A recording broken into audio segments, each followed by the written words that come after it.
Olá pessoal, eu sou Walter Leno Noronha e hoje a gente vai estar conversando sobre alguns procedimentos administrativos que envolvem a necessidade de apresentar defesas em lavraturas de auto de infração ou em alguns processos administrativos que envolvem as demandas do CRC. Nós sabemos que na nossa profissão, em algum momento, é necessário de apresentar recursos, defesas, sobre algum fato que acontece no dia a dia, no cotidiano do nosso trabalho. E nós sabemos que o Conselho Regional de Contabilidade tem a função de fiscalizar a profissão. Então, quando dessa fiscalização, em muitos casos, pode haver a necessidade de autuar um profissional que teve algum problema, alguma falha, algum equívoco quando da resolução das suas atividades. E para isso é importante nós entendermos como é o funcionamento administrativo desses procedimentos. Sabemos nós que a legislação do Conselho Federal de Contabilidade, ela define alguns ritos e procedimentos e é isso que hoje a gente vai estar explorando nessa nossa conversa. Pois bem, então o primeiro passo é de conhecer a legislação do Conselho Federal de Contabilidade que regulamenta esses procedimentos. Nós sabemos que a Resolução 1603 de 2020, ela regulamentou os procedimentos processuais do Conselho de Contabilidade e dispõe também sobre os processos administrativos da fiscalização, dando diversas outras providências.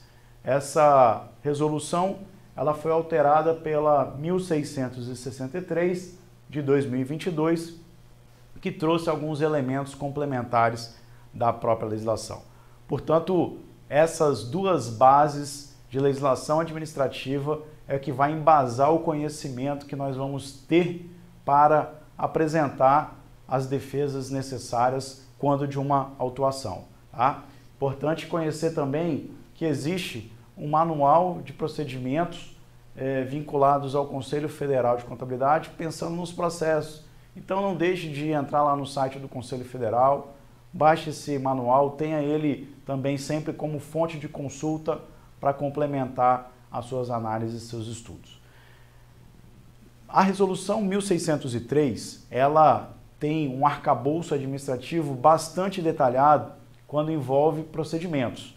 E eu venho elencando aqui para vocês a divisão dessa resolução, trazendo ali a conceituação, as disposições preliminares, forma, tempo e lugar dos atos do processo, motivação dos autos, a ciência, prazos, provas, exceções e assim sucessivamente. Nós vamos discutir os pontos principais dessa normatização, pensando principalmente na defesa propriamente dita e na instrução do processo, pensando nos recursos possíveis que vão ser realizados. A normatização ela também traz no seu arcabouço todas essas divisões de recursos que a gente vai conhecer a partir de agora. Por isso que é importante que o profissional da contabilidade conheça com profundidade essa resolução, para em que, havendo necessidade de apresentar qualquer peça administrativa, o respaldo vai estar na Resolução 1603.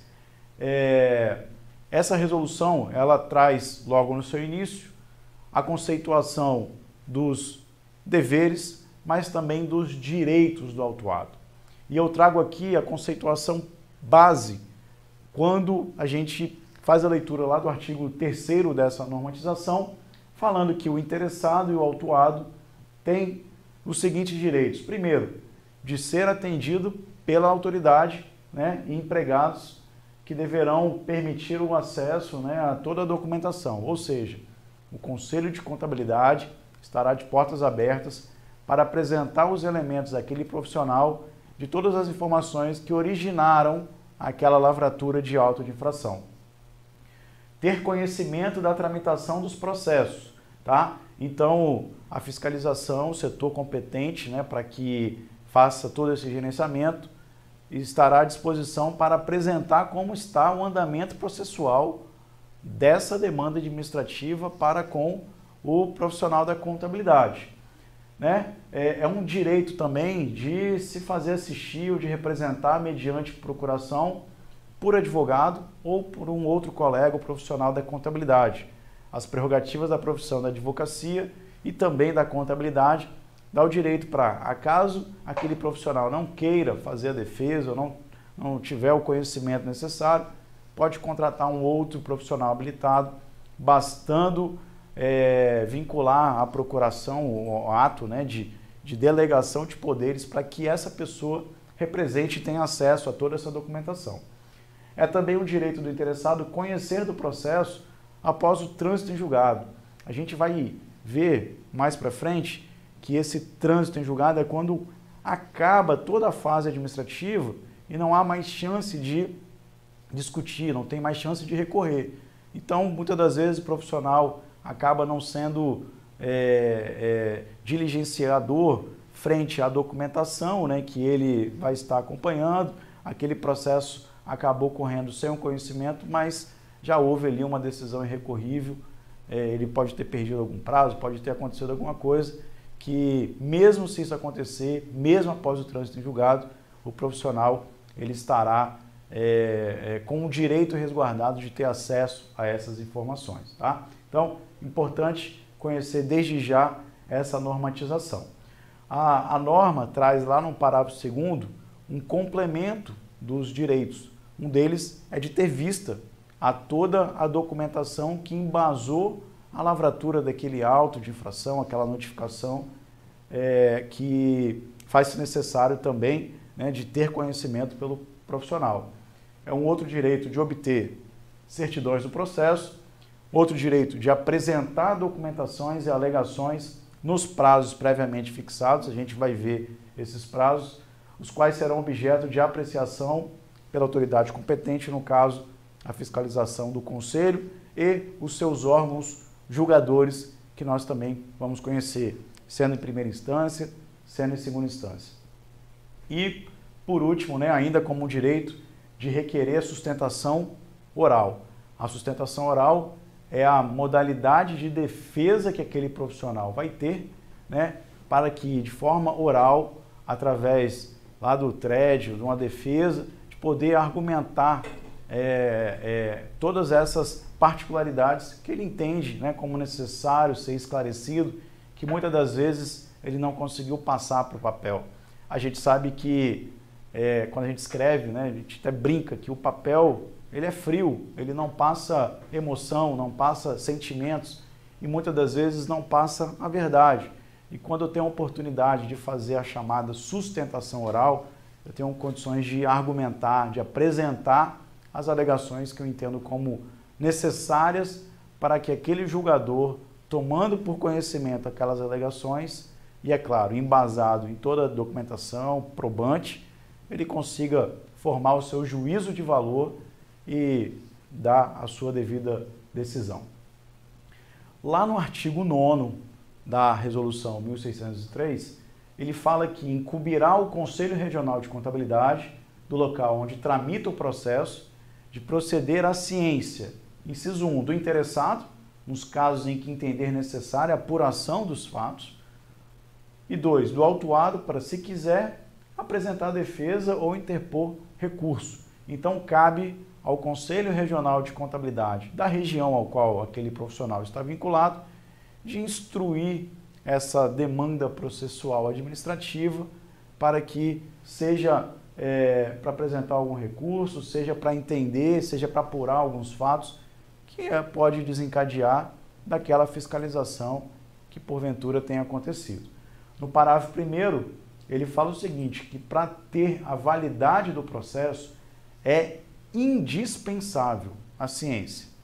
Muitas das vezes, essa ciência ela pode acontecer de diversas maneiras, nós vamos conhecer também, mas o profissional ele precisa de ser cientificado do fato para que ele tenha condições de apresentar a sua defesa, porque o processo ele não pode correr sem o profissional ter o conhecimento. Ele tem que ter o direito de apresentar todas as suas argumentações de defesa e até mesmo de regularizar algum procedimento que aconteceu que ele deixou passar por despercebido. Então, A intervenção do autuado pode ser inclusive por meio eletrônico, se aquele conselho regional já instruiu o procedimento administrativo de forma eletrônica. Se for em âmbito físico, aí não tem jeito, né? Vai ter que ser manuseado fisicamente, mas dando total direito do profissional de ter acesso às informações do processo administrativo. A ciência desse auto ele pode se dar por algumas maneiras. A primeira delas, diretamente no auto de infração, né? O contador ele pode ir lá e assinar o auto de infração, reconhecendo que ele tomou ciência daquele documento, seja num procedimento administrativo, seja numa visita ao Conselho de Contabilidade, ou seja até mesmo numa visita em loco da fiscalização do CRC. Um segundo meio é por meio eletrônico, ao acessar o sistema próprio, se o processo ele já for digital, alguns conselhos regionais já trabalham dessa maneira. A terceira via, que é a mais comum, a por via postal, com um aviso de recebimento, né, um famoso AR, quando conhecido e válido o domicílio profissional ou residencial do autuado. Por isso, pessoal, é muito importante que você deixe os seus dados devidamente atualizados no Conselho Regional de Contabilidade, seja o endereço residencial, profissional, seja o telefone residencial e profissional, e seja também o seu e-mail, porque isso facilita a comunicação e dá celeridade aos trâmites que envolvem a troca de informações entre o CRC e o profissional da contabilidade. Além disso, da via postal, pode ainda os conselhos regionais adotarem uma notificação, seja judicial, seja extrajudicial, quando conhecido e válido o domicílio profissional ou residencial do autuado. Não é muito comum, mas a notificação ela pode acontecer também por essas vias. Eu trago aqui algumas particularidades para vocês. Primeiro, a ciência ao interessado ela não pode ser feita por e-mail. Eu estou comunicando que houve a lavratura de um auto de infração, a comunicação ela não é por e-mail. Mas isso não significa que os procedimentos da fiscalização não possam ser dado início por e-mail, né? Que geralmente a fiscalização, a modalidade eletrônica, que tem todo o arcabouço administrativo para que isso aconteça, ela é disparada pela fiscalização, requerendo documentações de forma eletrônica para que o profissional ele entre no site do CRC e faça todo o preenchimento, mas através de procedimento fiscalizatório. Após essa fase, depois de analisada toda a documentação, se houver o resultado de um auto de infração, esse auto ele não pode ser encaminhado apenas por e-mail, tá? Então tenha as vias, conforme a gente viu lá no artigo 9º, como que deve ser feito essa comunicação. Eu chamo a atenção que para a validade do processo administrativo é imprescindível a comprovação da ciência do autuado. Então, tem que ter no processo administrativo o aviso de recebimento, um edital de comunicação, tem que ter a assinatura dele lá no auto de infração, ou seja, tem que ter algum elemento que demonstre que ele tomou conhecimento daquele auto, tá? Em casos eventuais, essa certificação se dará por notificação, conforme eu comentei, né? Os cartórios, né, de notas, de documentos, ele pode fazer às vezes dessa notificação, seja por algum oficial de justiça, mas isso não é muito comum, mas a legislação dá essa prerrogativa. A intimação ela é enviada ao autuado ou interessado, deve ter requisitos obrigatórios de todos os atos administrativos, seja o local, a data e a assinatura da autoridade competente que emitiu aquele auto. Porque se estiver faltando uma dessas particularidades, pode haver um vício no documento e até mesmo uma possível anulação, seja por um erro material, seja por um erro formal da lavratura daquele auto de infração. E lembrando desde já que para fins de contagem desses prazos que a gente vai comentar, né, eles sempre são realizados agora, em comparação ao Código de Processo Civil, em dias úteis.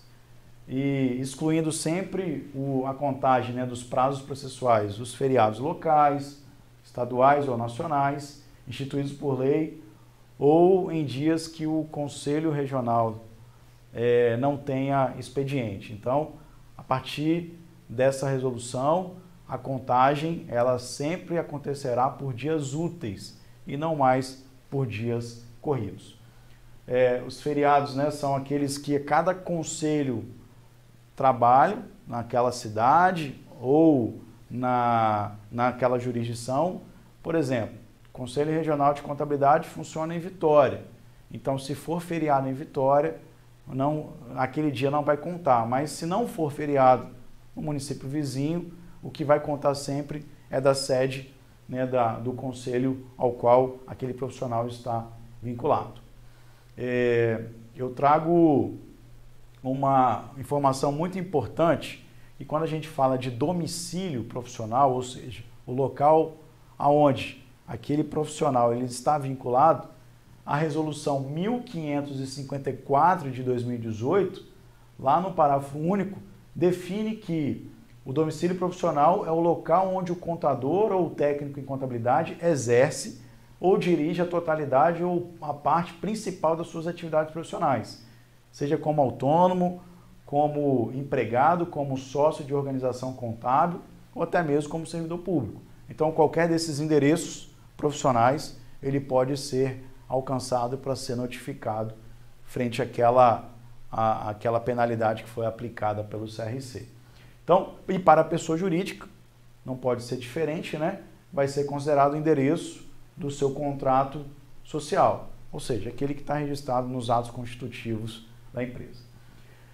Pensando nos prazos, e agora recapitulando aquilo que nós comentamos, o artigo 12, ele vem determinando como que é feito a contagem, quais são os prazos para apresentar as respectivas defesas. A primeira delas, né, como eu já comentei, computar-se-á os dias úteis, não são mais dias corridos, agora são dias úteis, observando, claro, os feriados que nós já comentamos. Os prazos, nos casos de comunicação dos atos, nas formas dos incisos lá do artigo 9º, inclusive quando se tratar de intimação, os prazos começarão a ocorrer a partir da juntada dos comprovantes de entrega ou da publicação do edital. Ou seja, recebi um aviso de recebimento lá no dia 10, mas se esse AR foi juntado só no dia 25, então começa a contar a partir do dia 25, qual seja a data da juntada no processo administrativo daquele documento, tá?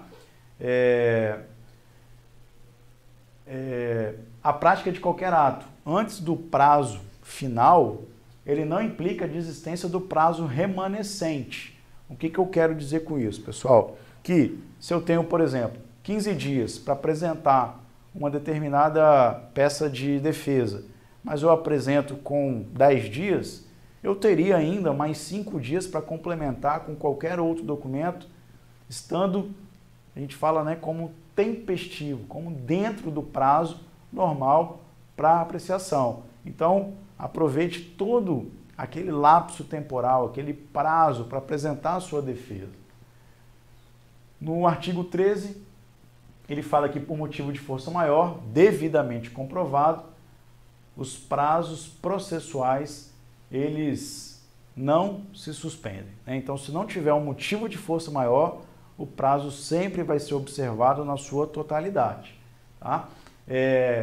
E no artigo 14, eu chamo a atenção para vocês quanto à definição do prazo. Veja, inexistindo disposição específica, os atos do órgão ou autoridade responsável pelo processo e do interessado ou autuado que deles participem deve ser praticado no prazo máximo de 15 dias úteis, salvo motivo de força maior, podendo ser prorrogado por igual período mediante comprovada justificativa.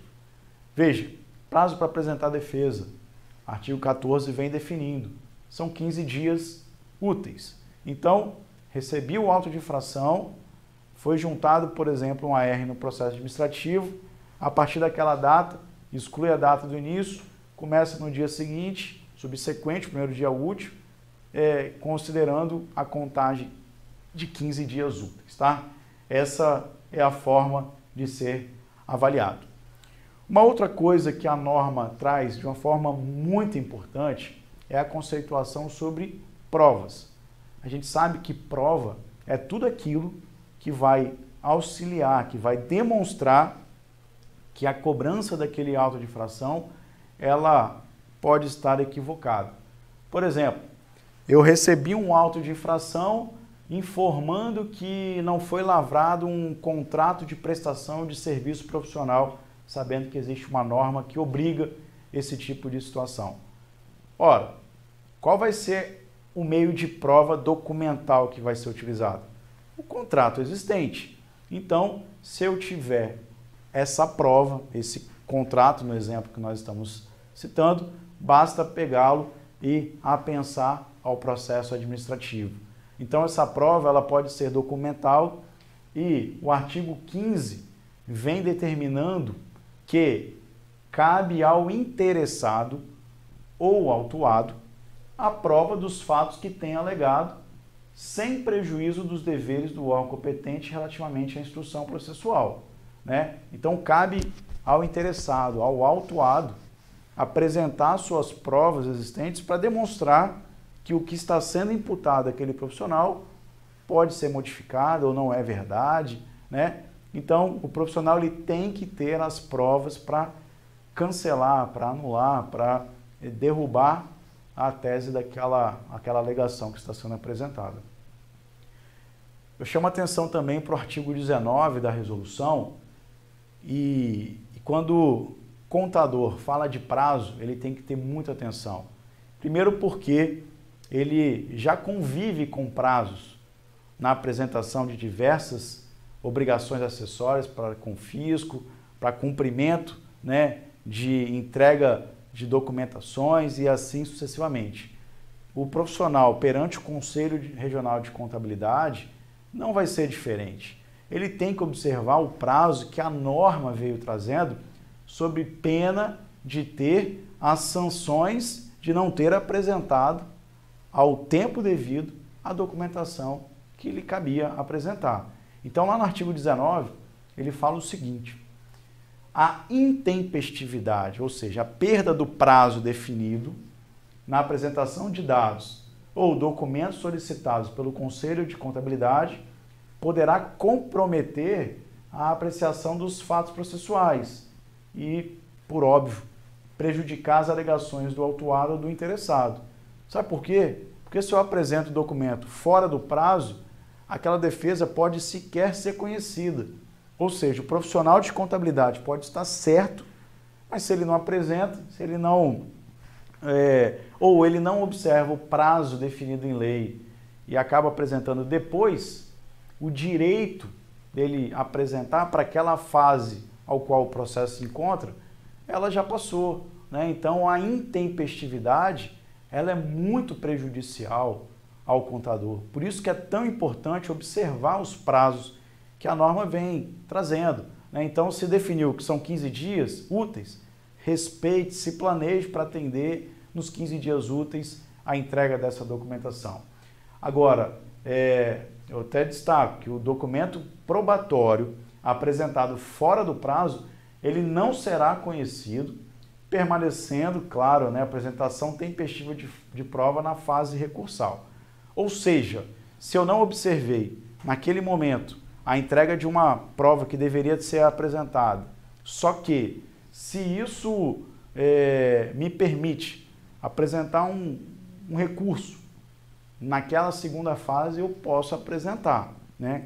Agora, você já poderia ter cancelado ou anulado um auto de infração em um primeiro momento e vai apenas postergar para uma segunda fase recursal, quem sabe lá para o Conselho Federal, para poder demonstrar aquele direito. Então, acaba atrapalhando, né, atrasando muito a atuação administrativa dessas prerrogativas.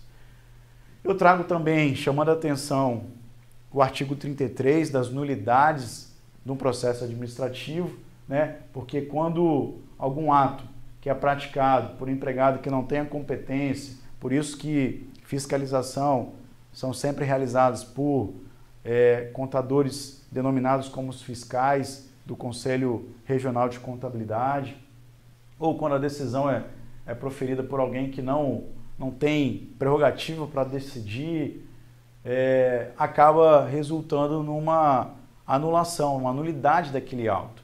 E isso, claro, né, deverá sempre ser observada, mas os conselhos já têm toda a sua equipe normatizada para que possa ser realizado sem trazer as nulidades processuais. Mas é importante que o profissional da contabilidade analise se não tem nenhum vício, nenhuma nulidade, para que, havendo, seja corrigido ou até mesmo anulado aquele auto que foi lavrado. Eu trago aqui algumas particularidades que envolvem essa nulidade, né? Não será, já comento aqui que a declaração de nulidade ela sempre vai ser formalizada por quem de direito, indicando ali a necessidade de indicar quais são os vícios ou o que vocês entendem como ato que traga a nulidade daquele procedimento e deve ser apreciado por a autoridade competente. Será admitido o processo de revisão administrativa pelo Conselho Federal, por parte dos conselhos regionais, desde que devidamente fundamentado, né? Mas não existindo motivação ou não devidamente caracterizado o pedido de revisão, o processo ele vai ser devolvido e a gente fala de ofício, ou seja, sem nenhuma provocação, o Conselho Regional de Contabilidade já tem que remeter para o federal ou vice-versa para ser apreciado os procedimentos. No artigo 36 da norma, nós discutimos sobre prescrição. Afinal de contas, vamos entender o conceito dessa prescrição para os processos administrativos. A conceituação do artigo 36 é a que segue. A punibilidade do infrator pelos conselhos de contabilidade por falta sujeita a processo administrativo de fiscalização prescreve em 5 anos contados da data da verificação do fato respectivo. Ou seja, está seguindo a normatização legal de que, a partir do conhecimento do fato, eu conto 5 anos para que aquele fato ele não possa ser mais motivo de alguma cobrança ou autuação. Então, se eu não observei esse prazo de 5 anos ou se algum fato ultrapassou esse lapso temporal, o Conselho Regional de Contabilidade não mais vai poder penalizar o profissional da contabilidade, tá?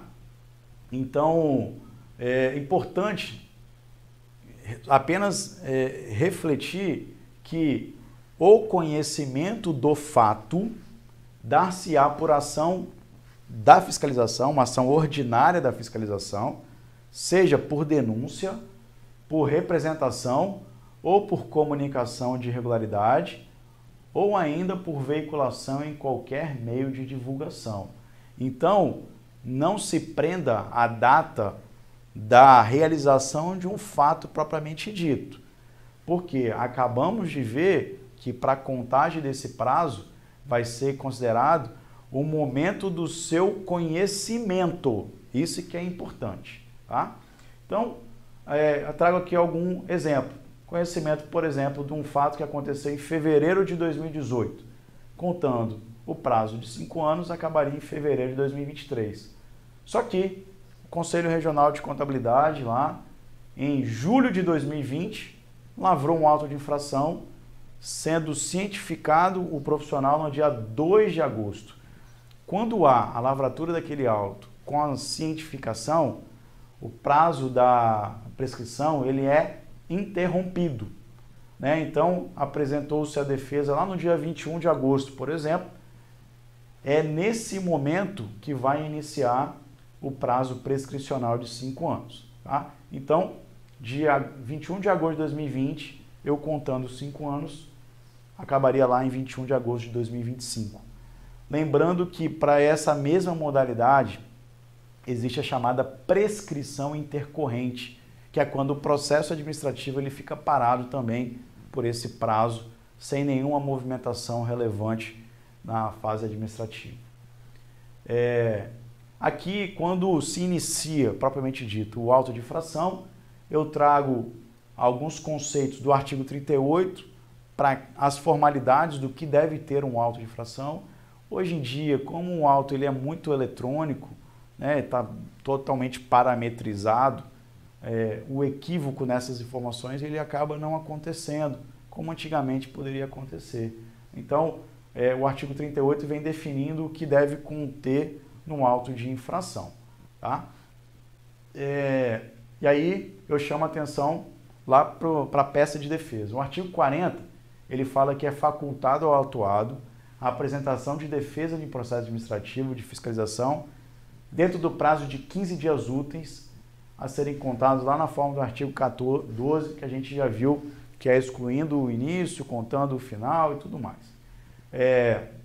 Então, o artigo 41 ele fala o seguinte: incumbirá a parte fazer prova do alegado em sua defesa, devendo acostar aos autos, quando da apreciação da referida peça, os documentos que se fizerem necessários para tal.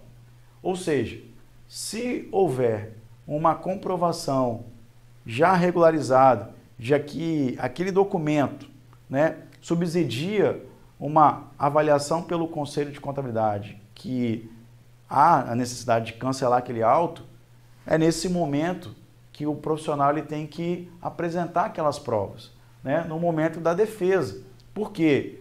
Reconhecendo pelo Conselho Regional de Contabilidade que aquela prova apresentada traz uma insubsistência do auto de infração, o Conselho já de ofício anula o auto. Então, você pode também regularizar qualquer fato que possa ter acontecido dentro desse prazo de defesa. Porque se você também regularizar, aquele auto de infração, ele já não vai ser motivo de ser dado continuidade, ele vai ser tratado como insubsistente, ele vai ser cancelado.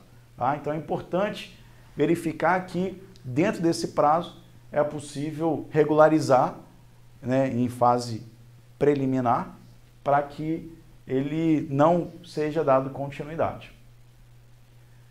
Eu trago aqui a necessidade de sanear o processo. Quando a gente fala de sanear, né, é argumentar, é arrumar, é deixar o processo maduro para que o conselheiro lá responsável em dar o seu parecer, ele já receba o processo todo instruído da documentação necessária.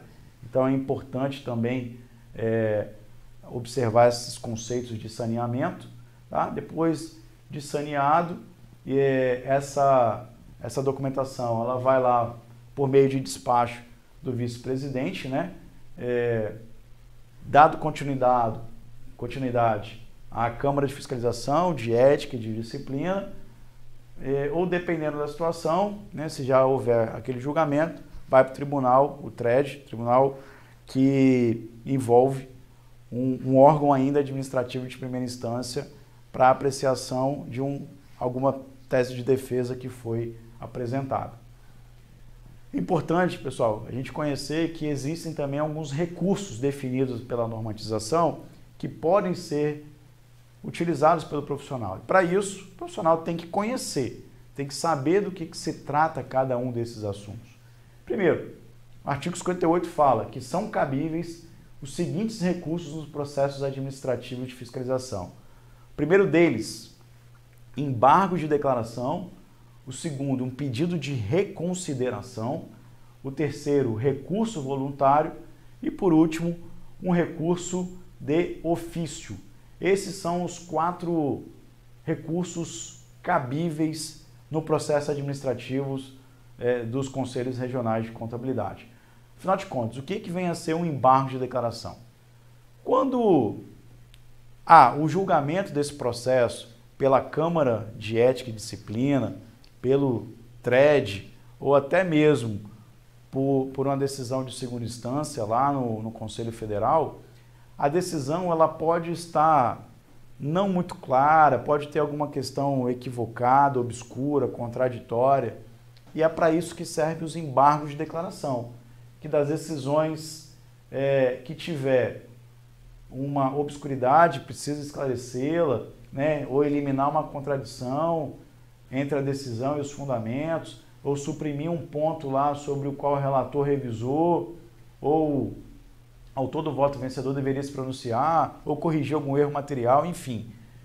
Existiu algum equívoco, os embargos de declaração ele vai servir para isso, para esclarecer esse equívoco. Tá? Lembrando que esses embargos, ele interrompe o prazo para entrar com um próximo recurso, que é para a instância superior, no caso, levando o processo da primeira instância, que é o Conselho Regional de Contabilidade, para a segunda instância, que é o Conselho Federal. Então, se eu entrar com o embargo de declaração, aquele prazo para recorrer ainda não está acontecendo. Tá? Eu venho trazendo aqui alguns exemplos de obscuridade. Por exemplo, o parecer justifica o arquivamento, mas o voto é no sentido de manter a pena. A redação do voto e parecer não estão claros quanto à sua compreensão. O parecer não traz uma justificativa que sustenta a decisão. Enfim, um cálculo da pena indevido, está com erro de digitação, alguma grafia, ou seja, alguma coisa de equívoco na lavratura. Existe o pedido de reconsideração, está lá no artigo 60, informando que das decisões de primeira instância cabe pedido de reconsideração, mas veja, vinculado apenas à primeira instância, tá? No prazo de 10 dias, contados lá da intimação da decisão, em face das razões de legalidade. Então, esse pedido de reconsideração é para que seja apreciado, né? Seja reanalisado algum item lá que o profissional entendeu que mereça ser reavaliado novamente porque deixou-se de observar algum documento que foi juntado, não foi observado alguma alegação, e a reconsideração é como se fosse um pedido ali de uma nova reapreciação em fase administrativa de primeira instância. Eu trago aqui que a análise e o julgamento do pedido de reconsideração ele é feita pela Câmara de Recursos, né, nos regionais que tiverem esse colegiado, ou diretamente no TRED ou no plenário, que é o caso do Conselho Regional de Contabilidade do Espírito Santo. O prazo recursal ele sempre vai se iniciar por inteiro, ou seja, após emitida a decisão quanto ao pedido de reconsideração. Então, se porventura foi necessário pedir a reconsideração, a contagem do início para entrar com o próximo recurso, ele vai se iniciar sempre conforme os 10 dias que é mencionado pela própria legislação. E existe também um recurso voluntário. O recurso voluntário, esse sim já é direcionado sempre para a instância superior, que é o Conselho Federal de Contabilidade. A sua normatização está lá no artigo 61, que fala o seguinte, que das decisões de primeira instância, cabe recurso voluntário ao Conselho Federal de Contabilidade, no prazo de 15 dias úteis, contados da intimação, no caso, né, em face de razões de legalidade e de mérito.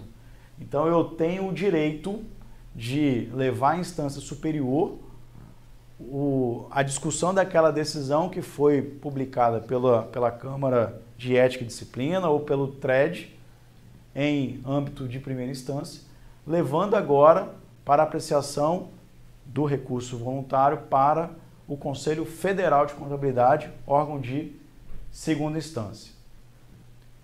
Eu trago que o recurso voluntário é uma modalidade dirigida exclusivamente ao Conselho Federal. O Conselho Regional não aprecia as teses de recurso voluntário. E se o recurso for intempestivo, ou seja, se eu não observar aqueles 15 dias úteis contados da intimação, o Conselho Federal vai certificar o processo que é intempestivo e que está transitado em julgado, ou seja, que não cabe mais recurso. Então, É por isso que é tão importante observar o prazo. Se eu perdi o prazo, eu perdi o direito de ter o meu recurso apreciado. Se ele for tempestivo, né, o Conselho Federal vai julgar, vai certificar, o Conselho Regional vai ser comunicado da decisão que vai ser proferida, que da decisão do recurso voluntário também cabe embargo de declaração. Como a gente viu, pode ter alguma obscuridade, alguma contradição, que é um outro recurso que também cabe em segunda instância. O recurso de ofício, ele também, definido no artigo 62, ele obriga, independente do resultado, né? Ele obriga que seja remetido para uma apreciação do Conselho Federal de Contabilidade. Quando houver uma penalidade de suspensão do exercício profissional ou quando for uma penalidade de cassação do registro profissional. Ou seja, aconteceu suspensão ou cassação, obrigatoriamente esse recurso também vai ser reapreciado, e agora é de ofício, né, porque o CRC vai de ofício remeter para o CFC para que seja também apurado aquela penalidade que foi aplicada. E por último, já encerrando a minha fala, eu trago a conceituação de uma sustentação oral. Como eu comentei logo no início da nossa conversa, a sustentação oral ela é facultada ao autuado para que ele apresente oralmente as teses de defesa dele, explicando ou esclarecendo um ou outro fato que muitas das vezes ele não conseguiu exprimir ali quando da redação do seu recurso, da sua defesa, da sua impugnação, né, administrativa frente àquele auto. Então, basta fazer a requisição que o profissional ele vai ter o direito de expor numa sessão de julgamento em 15 minutos, ou podendo ser prorrogado, os seus esclarecimentos que se faz necessário de serem realizados de forma oral, em complemento à tese de defesa que ele já colocou nos autos do processo de forma escrita, tá? É possível de que isso seja feito sem nenhum problema, concluindo assim uma base do conhecimento que se faz necessário de todas as peças de recurso que a norma da contabilidade traz para que o profissional, quando da sua autuação, se assim acontecer, porque infelizmente, né, o profissional, por mais cuidado que ele tenha, ele está passível de ter que esclarecer, de apresentar alguma defesa para o CRC, e se houver essa necessidade, ele tem como prerrogativa a utilização de todo esse arcabouço normativo para que ele faça uma defesa segura, respeitando os prazos, para que ele não tenha nenhum problema e tenha os seus argumentos devidamente analisados pelo Conselho Regionais e Federal de Contabilidade. Mas agradecer a oportunidade ao Conselho Regional de Contabilidade do Espírito Santo de poder falar um pouquinho sobre o procedimento administrativo quando de uma autuação ao profissional, e me encontro aqui à disposição. Um grande abraço, muito obrigado pela oportunidade.